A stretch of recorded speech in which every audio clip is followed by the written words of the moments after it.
Coordinate geometry के अंदर जो हमारा नेक्स्ट टॉपिक है वो हमारा है कोलिनियर पॉइंट का, ठीक है, कोलिनियर पॉइंट्स। ये भी बहुत इंपॉर्टेंट टॉपिक है आपका इस चैप्टर का, ठीक है। देखो,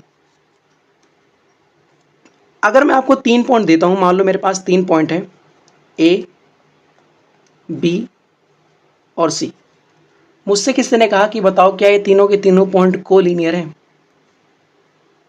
तो आपको सिंपली क्या करना है, एक लाइन खींचनी है। आपको सिंपली एक लाइन खींचनी है। अगर लाइन खींचने पर वो तीनों के तीनों पॉइंट उस सिंगल लाइन पर आते हैं, सो आप कह सकते हो कि हाँ ये तीनों के तीनों पॉइंट कोलिनियर हैं।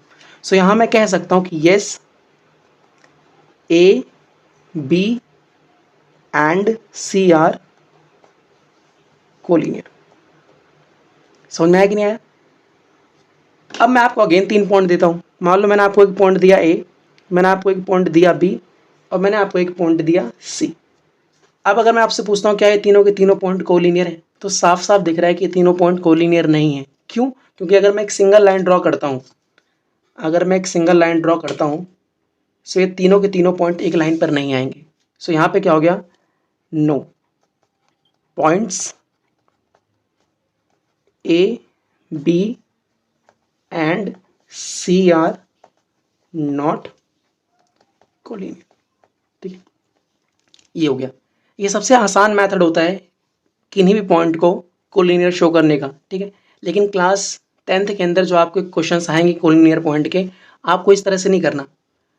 आपको क्या करना है, सबसे जैसे मान लो ये 3 पॉइंट मुझे दिए गए ना ए, बी, सी, तो अगर आपके एग्जाम में आता है कि प्रूफ करो कि 3 पॉइंट कोलिनियर है कि नहीं है, दिखाओ, शो करके दिखाओ कि 3 पॉइंट कोलिनियर है कि नहीं है, तो आपको सिंपली क्या करना है, सबसे पहले ए और बी के बीच का डिस्टेंस निकालना है, ठीक है। सबसे पहले आपको क्या करना है, ए और बी के बीच का डिस्टेंस निकालना है, ए बी। फिर आपको बी और सी के बीच का डिस्टेंस निकालना है, बी सी, ठीक है। आपने ए और बी के बीच का डिस्टेंस निकाल लिया, ए बी, बी और सी के बीच का डिस्टेंस निकाल लिया, बी सी। उसके बाद आप डायरेक्ट क्या करो, ए और सी के बीच का डिस्टेंस निकालो, ए सी, ठीक है।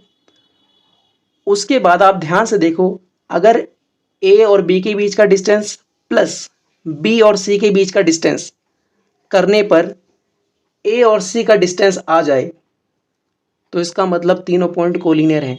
इसका मतलब अगर ए और बी के बीच का डिस्टेंस प्लस बी और सी के बीच का डिस्टेंस ऐड करने पर डायरेक्ट ए और सी के बीच का डिस्टेंस आ जाए, तो इसको बोलोगे आप कि हाँ तीनों के तीनों पॉइंट कोलिनियर हैं।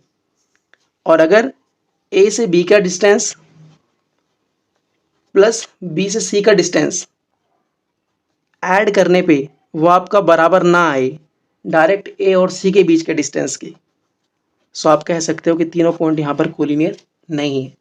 आप खुद देखो ना, यहाँ पे तीनों पॉइंट एक लाइन में, तो इसका मतलब क्या है कि अगर मैं ए से बी के बीच का डिस्टेंस निकालूं और बी से सी के बीच का डिस्टेंस निकालूं और दोनों को ऐड कर दूं और कोई डायरेक्ट ए से सी के बीच का डिस्टेंस निकाले, तो क्या होगा, वो बराबर ही आएगा। समझ में आया कि नहीं आया? तो ये होता है। तो अगर 3 पॉइंट कोलिनियर है तो आपको इस तरह से चेक करना है, ठीक है। अब आपकी बुक के अंदर एक क्वेश्चन है, उस क्वेश्चन को करते हैं।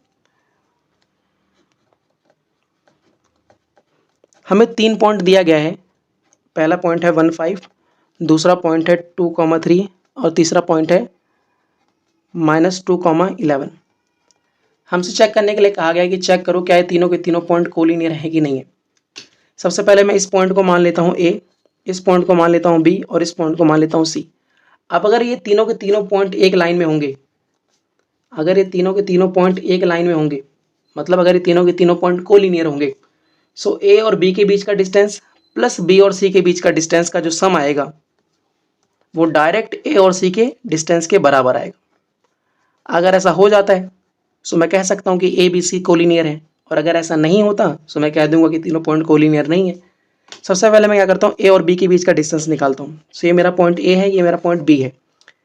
अब इसको आप मान लो x1, y1, इसको आप मान लो x2, y2। सो ए और बी के बीच का डिस्टेंस निकालते हैं। डिस्टेंस फॉर्मूला सबको याद है ना, लगाओ। x2 माइनस x1, तो x2 माइनस x1 का square plus y2 minus y1 का स्क्वायर कितना आएगा, 1 का स्क्वायर और -2 का स्क्वायर आ जाएगा 4, से आ गया √5। सो ए से बी का डिस्टेंस कितना आ गया √5। अब मैं निकालता हूँ बी से सी के बीच का डिस्टेंस। अब जब मैं बी और सी के बीच का डिस्टेंस निकालूंगा उस समय इसको आप मान लो x1, इसको मान लो आप y1, इसको मान लो आप x2, इसको मान लो आप y2। सो निकालो बी और सी के बीच का डिस्टेंस। तो x2 माइनस x1 का square plus y2 minus y1 का स्क्वायर कितना आ गया बताओ। -4 का स्क्वायर करोगे 16 और माइनस का 11 माइनस का 3 माइनस का 14, -14 का स्क्वायर हो जाएगा 196 और ऐड करने पे आएगा 212। तो ए और बी के बीच का डिस्टेंस आ गया, बी और सी के बीच का डिस्टेंस आ गया। अब डायरेक्ट आप निकालो ए और सी के बीच का डिस्टेंस। ठीक है, अब डायरेक्ट हम निकालते हैं ए और सी के बीच का डिस्टेंस। तो ए हमारे पास क्या है 1,5 और सी हमारे पास क्या है -2, -11। इसको आप मान लो x1 y1, इसको मान लो आप x2 y2। अगेन फॉर्मूला लगाओ,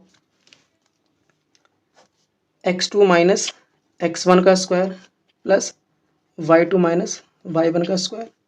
सो कितना हो गया, माइनस का 3 का स्क्वायर हो जाएगा 9 और माइनस का 11 माइनस का 5 हो गया माइनस का 16 और माइनस का 16 का स्क्वायर करोगे तो 256।